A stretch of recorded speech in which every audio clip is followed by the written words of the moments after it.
this it's a common challenge I think that we've observed is this kind of conflating. We're like, well, we have a mission, therefore we have a culture. How are those two things different? The simple answer is the culture inside of the organization is designed to serve the mission. They're not the same thing. Let me explain what I mean by that. Again, let's say we're an organization that delivers food to hungry people, right? That's our mission. Our mission is to feed the hungry. Now, if our organization gets really big and we have 500 people in 4 different cities, that means that we're going to have a bunch of internal systems and behaviors that are making our delivery of food efficient.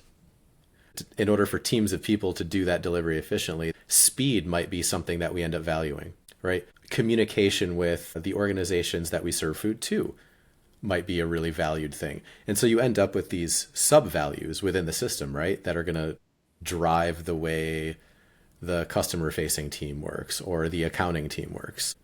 We're not all about feeding the accountants. We pay their salaries so they can feed themselves. So now you have some misalignment, right? You got a person who's a trained CPA who's showing up for a job and they're just, doing their job and getting paid.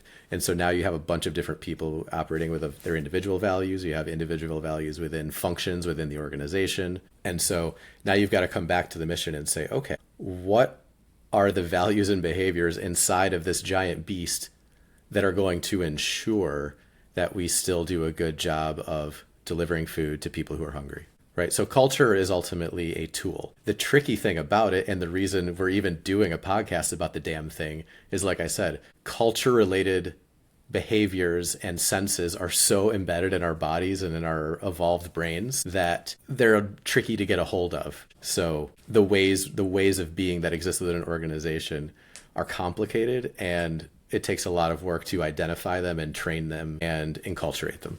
Mm-hmm. But at the end of the day, they're tools to achieve the mission.